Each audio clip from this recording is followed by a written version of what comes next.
Ce que je vois, c'est que pendant 30 ans, les mecs ont gouverné comme des manches, c'est-à-dire que économiquement, ils nous ont mis dans une merde noire. On a vraiment une misère sociale, quoi. Alors peut-être, évidemment, vous vous rendez pas compte, mais chez nous, c'est important, c'est vachement important. Et c'est pas normal, en plus, que dans le pays de la bouffe, les gens en aient pas, quoi. Ça, c'est pas normal. Si, pour moi, les gens les plus violents, les plus dangereux sont ceux qui ont des armes, et ceux qui ont des armes, c'est surtout la police. Alors en ce moment, je sais pas, il doit plus y avoir à boire dans les commissariats, ils sont tous dehors. C'est vraiment pas bien. Il y a une pyramide sociale où il y a un mec qui est en haut, tout seul. Giscard, vous me direz, il y a du vent en ce moment-là. Bon.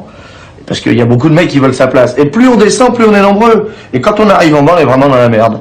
Je voudrais qu'on remue la merde et que l'odeur monte jusqu'au nez des mecs qui dirigent. Et qu'au lieu d'être tournés vers l'extérieur du pays, ils se tournent un peu vers l'intérieur et qu'ils disent, qu'est-ce qu'il y a, qu'est-ce qui se passe?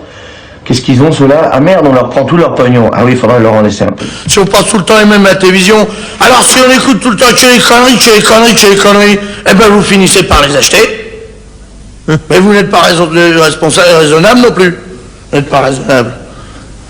Alors, quand on pense qu'il suffirait que les gens arrêtent de les acheter pour que ça se vende plus. Quelle misère. Bon, un bon discours politique par deux choses très importantes. Un bon début, une bonne fin.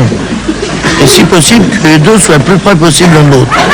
Françaises, Français, faut avoir deux choses. Un bon travail, une bonne santé. Vous avez une bonne santé? J'ai un bon travail. On va s'arranger.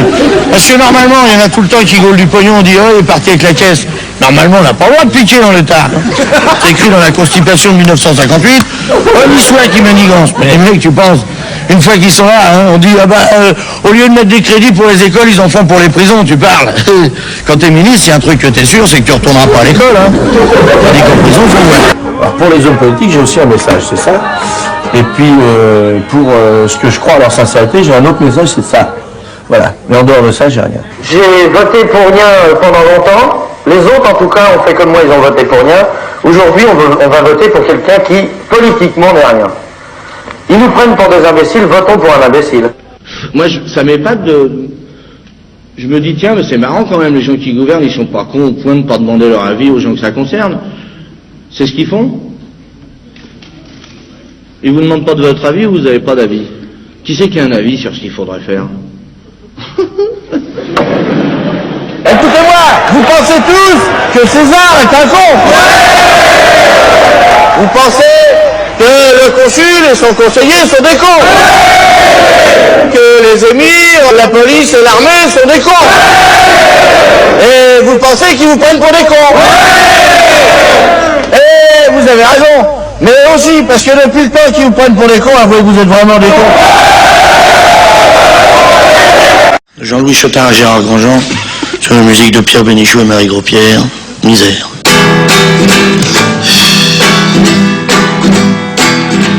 Misère, misère, c'est toujours sur les pauvres gens que tu t'acharnes obstinément. Misère, misère, ça sera donc toujours les salauds qui nous boufferont le caviar sur le dos.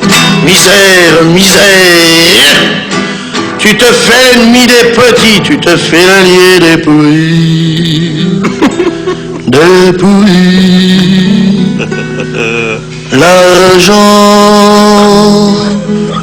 ne fait pas le bonheur des pauvres, ce qui est la moindre des choses.